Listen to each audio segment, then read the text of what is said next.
দেওয়াটা, আমি একা, আমার কেউ ছিল না। আমার স্লোগানের সাথে কেউ রিপিট করে না আমার স্লোগান। আমি খুবই ভয় পেয়েছিলাম, কিন্তু আবার আমি দ্বিতীয় স্লোগান দিলাম। এই দ্বিতীয় স্লোগান রিপিট করে না, কিন্তু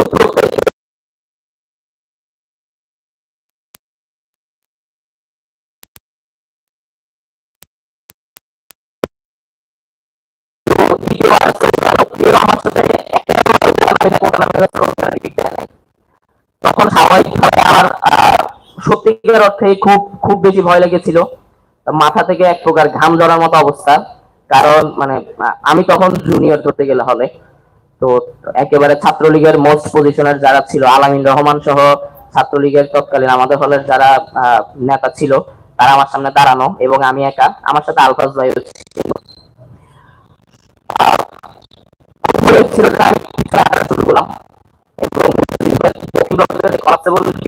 আপনারা যারা মুজিব হল সম্পর্কে আইডিয়া আছে তারা জানবেন। ওই গেট পর্যন্ত আমি চলে যাই ব্যাকে, ওই গেট পর্যন্ত আমি ব্যাকে চলে যাই। তখন আমার সিদ্ধান্ত ছিল না আর আমি আবার স্লোগান তুলবো, কারণ সেই শক্তি বা সাহস আমার আর ছিল না। দুইবার তোলার পরও যখন দেখেছি আমার সাথে কেউ তাল মিলে নাই, সেই তৃতীয়বার স্লোগান তোলার মতো সেই মন মানসিকতা আমার ছিল না। আমি সম্পূর্ণ ভয় পেয়েছিলাম। জানি না আমার, যখন আমি সামনে এসে দাঁড়াই, কেন জানি আমার কাছে মনে হয়েছিল যে যেহেতু তারা আমাকে আইডেন্টিফাই করেই ফেলেছে, শেষ সুযোগ আরেকবার দিয়ে দিই, যা হবার হবে। এটা আমার অনুভূতি ছিল। আমি জানি না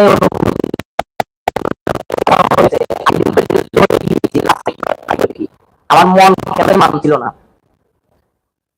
তো তৃতীয়বার আমি আলফাজ ভাই সহ আবার কোটা নামের স্লোগান তুলি, এবং মানে আল্লাহর রহমতে এই তৃতীয়বারের কোটা নামের স্লোগানে আমার বন্ধু, আমার এখনো মনে পড়ে, তারা আতিক শাহরিয়ার ছিল, আসান ছিল, নয়ন ছিল, তৈবুর ছিল, আরো 3-4 জন ছিল আমার ফ্রেন্ড।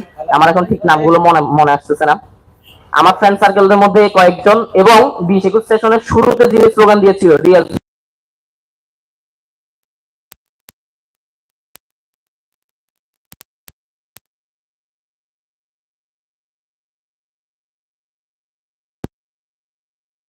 করে দেয়, এই তৃতীয়বারের তাদের রিপিটেশন দেখে পুরো হলের যারা দাঁড়িয়েছিল প্রত্যেকেই প্রত্যেকেই সমস্যরে কোটা নামে শুরু করে, এবং তখন আমাদের মূলধল পুরোই প্রকম্পিত হওয়া শুরু করে, এবং প্রত্যেকের মধ্যে শক্তি সঞ্চার হয়।